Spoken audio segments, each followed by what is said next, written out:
we're coming as beggars. Janmaishwarya Shrutishribir Edamanamada Pumanai Varhatyavadatam Tvam Akinchana Gocharam. Kunti Devi prayed that Krishna, those who are too much attached to and proud of their wealth, their education, their beauty, or their high birth or placement in society, they cannot chant your holy names with humility and feeling.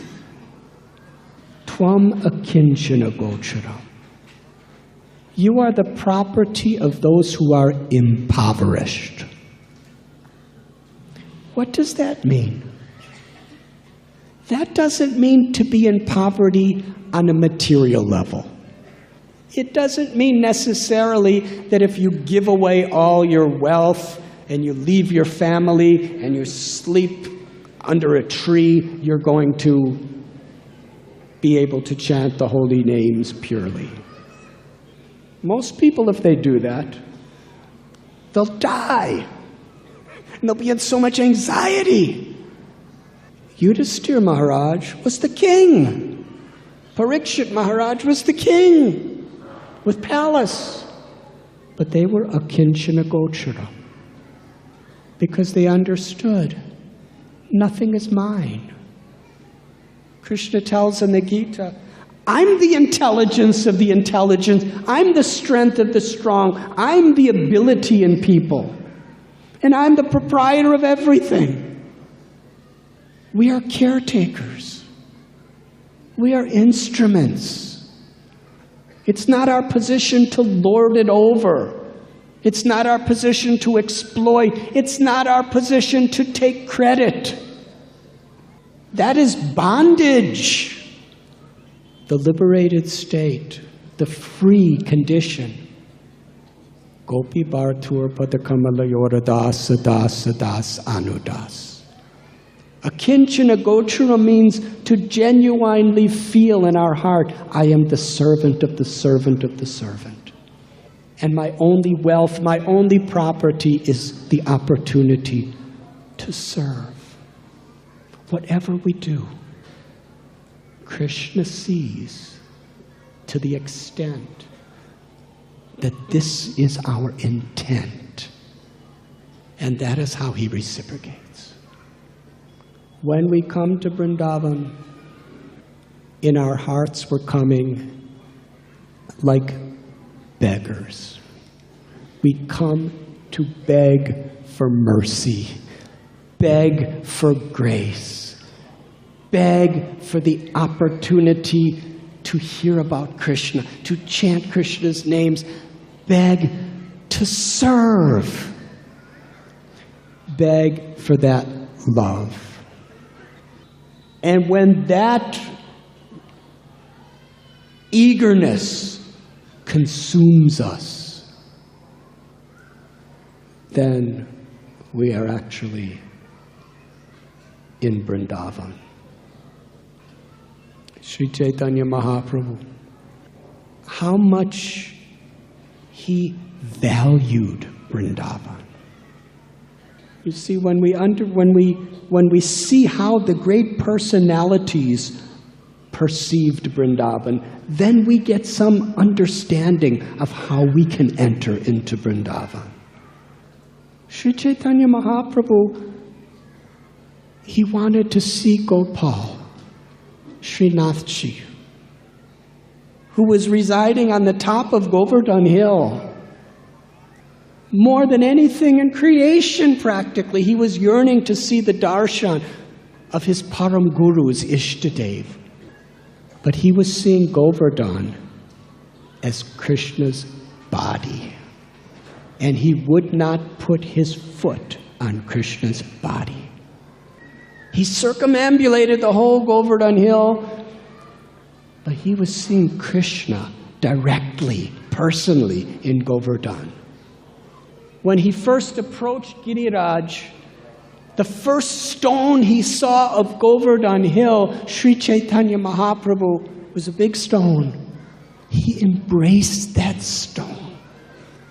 He was weeping and weeping and weeping, torrents of tears. In the mood of Sri Radha, who he was directly embracing the body of Krishna.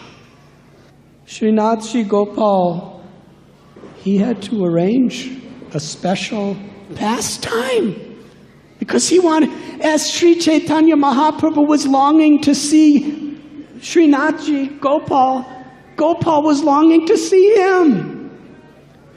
Yeyatamam prapadyante. When we yearn to see Krishna, Krishna will yearn to see us. When we take him for granted, he will just, all right, go ahead, do what you do. But he would not put his foot on Govardhan Hill. So one day, while Lord Chaitanya was there, somebody came to the village of Anior and said, there is an army of Turkish soldiers that are about to attack here. So we should all evacuate and we should hide Gopal. So they went up the hill and they took Srinathji and took him down the hill and brought him to a little village not far from Giriraj. And Lord Chaitanya went to that village. And he did not leave Srinathji Gopal for all those days. He was dancing and singing for Gopal. And after some days, they realized it was all a rumor. There was never any armies or soldiers anywhere. It had a procession back, and Chaitanya Mahaprabhu was dancing and singing.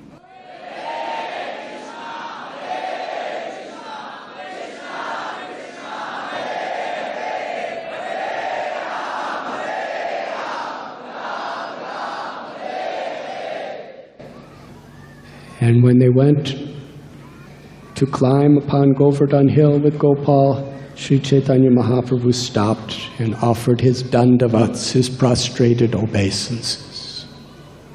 This was his appreciation of Vrindavan, not to take it for granted. We are not supposed to see with our eyes, we are supposed to see with our ears. As we hear the great personalities have approached Brajbhumi, as we read in the scriptures, that is how we see.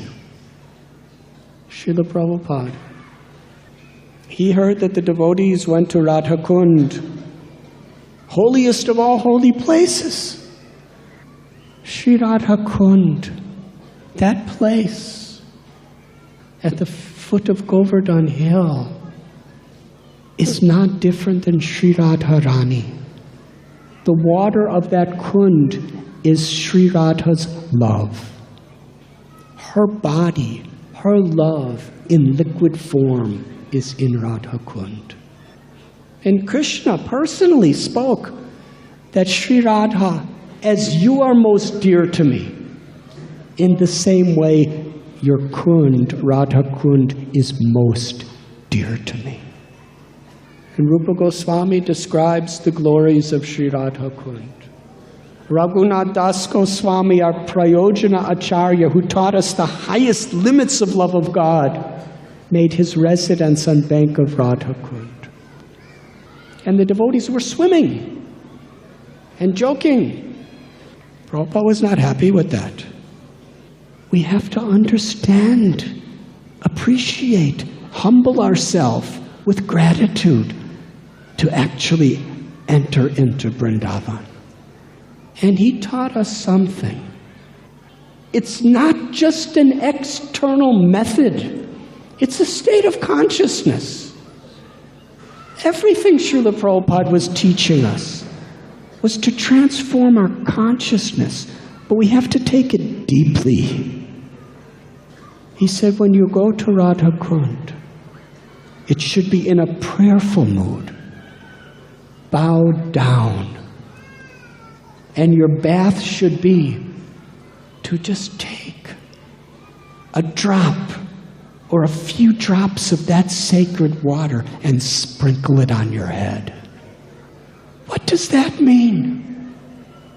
To deeply humble ourselves, to feel so infinitely grateful, so infinitely disqualified for the amount of mercy that we are receiving, that to just touch a drop of this water is an inconceivable blessing. We should be weeping. We should be on our knees forever, offering gratitude. I don't deserve this. But by the mercy of Guru and the Vaishnavas, by the mercy of Sri Radharani, this drop, I get to see Radha Kund and be touched by a drop of that water.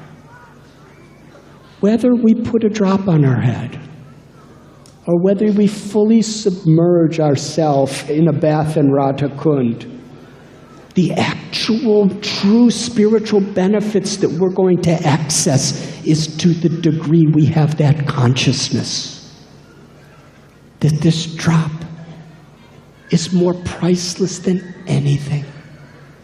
To be touched by this drop is a greater blessing than earning millions of crores of rupees, than living in beautiful palaces. It's more precious than having millions of followers who honor me or worship me.